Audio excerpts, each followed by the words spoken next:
We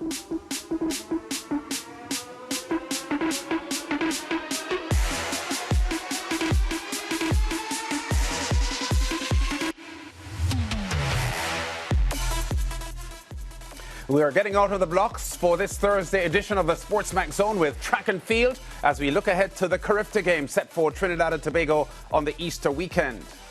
Now on Wednesday, Team Barbados announced its largest ever contingent to compete at the meet, made up of 52 athletes, including 3 based overseas. 13 girls have been selected for the under-17 division, including double BSAC sprint champion Crystal Bentham, while shot put silver medalist from Grenada 2024, Jaden Walcott, will return in the under-17 boys category, for which the Bajans have selected 10 athletes. Anaya Nurse, who captured the under-17 girls bronze in the 100 metres in Grenada, has stepped up to the under-20 category, which also includes 4x4 medalist Kadia Rock, Ashlyn Simmons and Ariel Archer.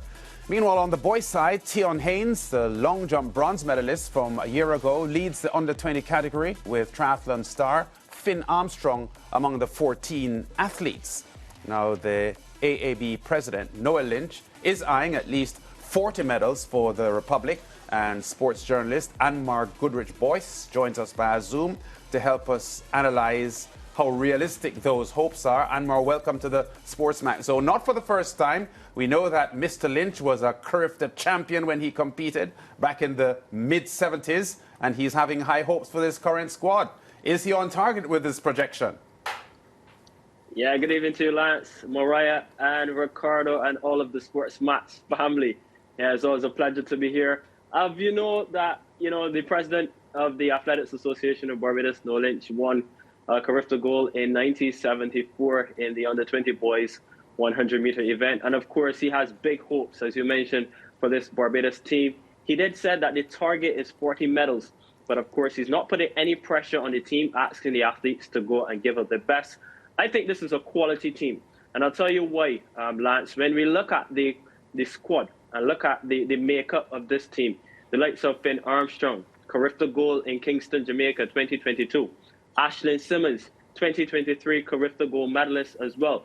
Tion Haynes is there. So there's a number of athletes here who have been to the Carifta Games before. Aidan Moore, Aaron Morris, who are more and more seasoned campaigners. So I think this is a team that will go to Trinidad and Tobago, of course, and give up their best. I think this is a team that will do well. And if you look at it too, what is interesting this time around is that Barbados will be represented in all 9 relays. So that's an opportunity for more medals to come as well. Yeah, can you talk to us about the team's preparation, though? Because it's all well and good to talk about projections and targets and so on.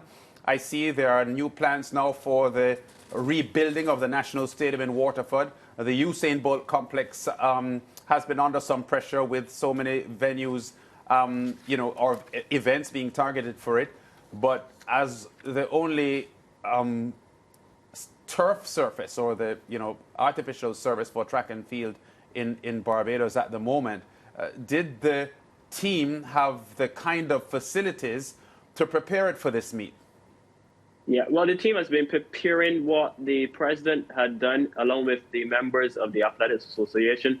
What they did this time around is to create a national junior squad. So these athletes have been together for quite some time, since January. And what they did is that selected a pool of national athletes, over 100 athletes who have shown great promise based on times and distances, of course. And they put them together in training from January. This is now April. So we can say 3-4 months that, the guys have been together. And of course, we had the Athletics Association meets, the January Classic, February Classic. We had Junior Nationals as well. And just last week, we concluded the Barbados Secondary Schools Athletics Championships, where we saw a number of impressive performances. So in terms of preparations, I would say that the team has had a good time to prepare for the Carifta Games. Of course, we're just another 3 weeks out, and I expect them to be all right, to be honest, Lance. It is a situation, yes. You did mention the Usain Bolt Sports Complex at the moment being the only surface in terms of a track that they can use. But the Minister of Sports just recently announced that we will have 2 additional 400-meter tracks coming, one in the eastern side of Barbados and one in the north. So I think that's great news for for Barbadian track and field fans, and I think it would only argue well for, the development of the sport on the island. So things are looking up in terms of facilities. And then you mentioned the demolition. April 15th is the start date for the demolition of the National Stadium, and that project is expected to take 26 to 29 months to be completed, and then Barbados should have a spanking brand new athletics stadium here in Barbados. Yes, something to definitely look forward to. And Anmar, you spoke about training and things are looking up. Apart from the usual names that we would have highlighted before, have you been around the athletes and did you notice any other athlete that would have caught your attention? Not the regular ones though, not the ones that we know about, any other youngster? Yeah, well, a number of athletes. I could tell you about Crystal Bentham. She was very impressive at the Barbados Secondary Schools Athletics Championship. She's come into Trinidad and Tobago with a personal best of 24.99 in the 200 meter. Darren Belgrave as well in the under-17 boys, Jakai Brewster, Nathan Cumberbatch. These are some of the athletes that are coming through in terms of impressiveness for this season. Aaron Messiah, he's a Carifta silver medalist, of course, before, so he will be one to watch. So too is Jaden Green. He clocked 20.84 seconds over 200 meters, so he is another one that will be coming through. Aaron Morris as well in the 8 and 400 meter. That's another athlete to look out for. So I think what the Athletics Association of Barbados has done here, they've selected a number of athletes, not only those who have met the qualifying standards, but those within hopes of developing. And this is a team that they're geared towards the future.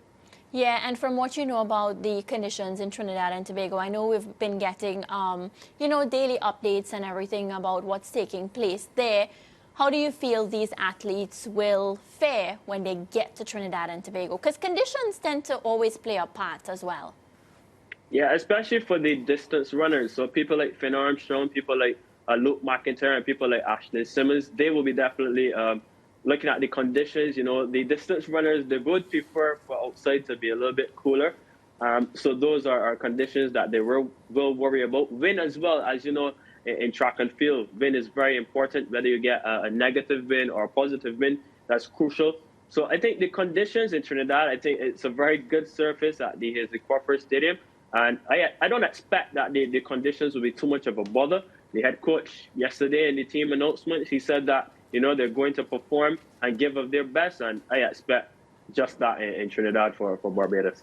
Yeah, Anmar, I'm so happy to hear that much of this team is geared towards the future and giving athletes, even those who haven't made qualifying standards, an opportunity to go to the Carifta Games and experience what it is like. And hopefully that will bear fruit for Barbados in the next few years. I think most of us can agree it is unlikely Barbados will get 40 medals at Carifta 52. What do you suspect is a realistic number, though, for the nation? Yeah, I think, though, Ricardo, that, it happens on the day. We know how sports is. So it's a situation where, yes, the president, he did mention the target being 40. But I think if we look at last year where Barbados got, I beg to be corrected, I think it was 5 or 6 medals in Grenada. I think anything above that will be signs of improvement. I remember having a chat with Ramon Armstrong, who was the head coach back in Jamaica. He did mention that Barbados would go through a bit of a period in terms of our performances within the last couple of years. We've seen that. And I think now is a situation where there's light at the end of the tunnel. I wouldn't put my neck out and give a number, but I definitely think that it will be an improved performance than Grenada 2024. I remember when the camp was announced earlier this year, there were some concerns from a number of stakeholders. One of them I remember was club coaches or school coaches giving their athletes up to the national program and so on. What's been the general response? Now that we've gone through a period of seeing the camps, what's been the general response? Yeah, I think it's a response where everyone's happy, Ricardo. It's a situation where a number of the coaches continue to coach the athletes at school. So it really has not really been an issue in terms of giving up the athletes to the club coaching. The club coaches and the school coaches, majority of the times, are the same ones. So it's a case where, they work together. They've been able to set up schedules that have been working. So it really hasn't been an issue in terms of getting the athletes together in a space where they're comfortable and able to perform and train to the best of their abilities. Yeah, and in terms of what the camp has been able to do so far, what can you tell us from that standpoint? Yeah, well, what I can say is that it has been able to get all the athletes together in one space, and I think that's important. You know, there hasn't been much that you can do in terms of the limited time frame between, you know, January to April in terms of Carifta preparation. So you would have to, you know, rely on the individual coaching to go forward.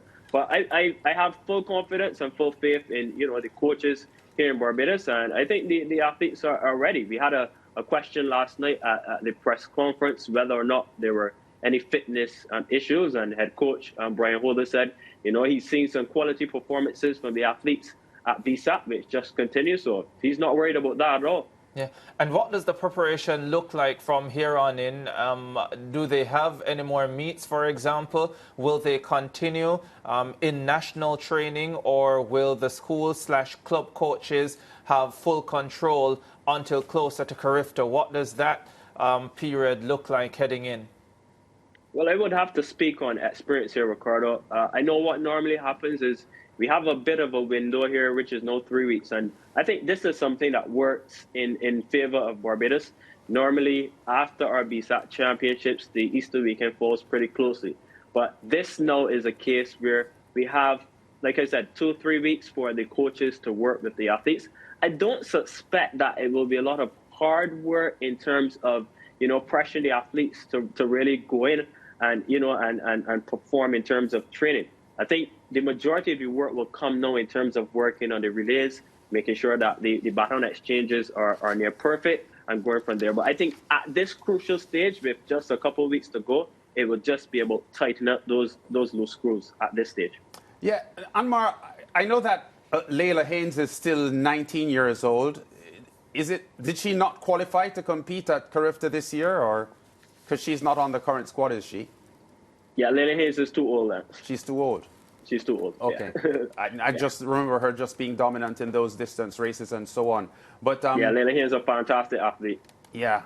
So I hear you about the preparation, and I remember, Ricardo, when we had spoken to President Lynch, sort of pressing about how strict Barbados has been in the past about picking athletes because they didn't meet certain qualifying standards. So I gather that Ricardo now would be pleased that it probably has been relaxed a bit so that athletes who were just on the fringe are getting an opportunity. So how has the athletics fraternity in Barbados warmed to that development, and maybe even the media?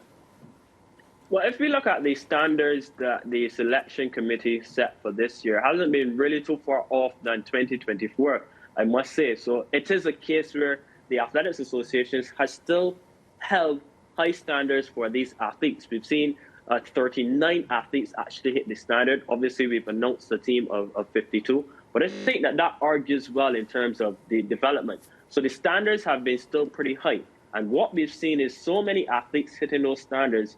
I know in speaking with Esther Maynard, she always says, you know, they select athletes in terms of the qualification who, you know, they can at least finish 5th or 6th in their event. And I think this is what has happened here. So it's not a case where the AAB has more or less relaxed the standards, but I think we have to give kudos and credit to those athletes who've met it. And we also have to rally around those athletes who the AAB have decided to select for developmental purposes. Yeah, and generally speaking, how has the media responded to the large contingent? Because as we had mentioned before, it's a record number, and I just wonder if the 52 had anything to do with the fact that this is the 52nd staging of the Carifta Games, and Barbados being such a profound founding territory as far as the Carifta Games are concerned. Yeah, and it's funny you asked that, Lance, because just before I came on the zone, I was looking back. I can't remember, was it 2022 or 2023? A clip with Ricardo and Hubert Lawrence, may you rest in peace.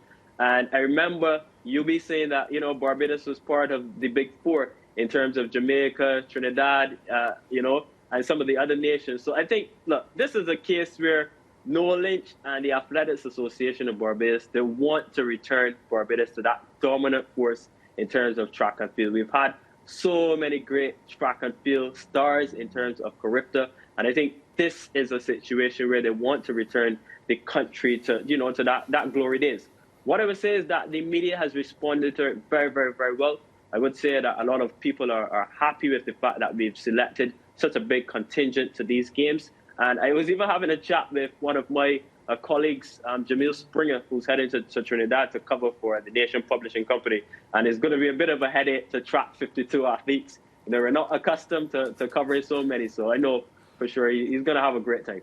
Yeah, and I think Mike King, the nation stalwart, has retired, Anmar. So he is one that would normally have some very incisive comments when teams are selected. But he has retired, hasn't he?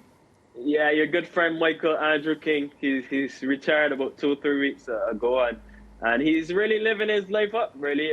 He's been out to a number of the different sporting events, not as a reporter, no, but just as a fan, a spectator. But of course, Mike would have something to say on his Facebook page, so it'll be interesting to see what he thinks about this 52-member squad to Trinidad and Tobago.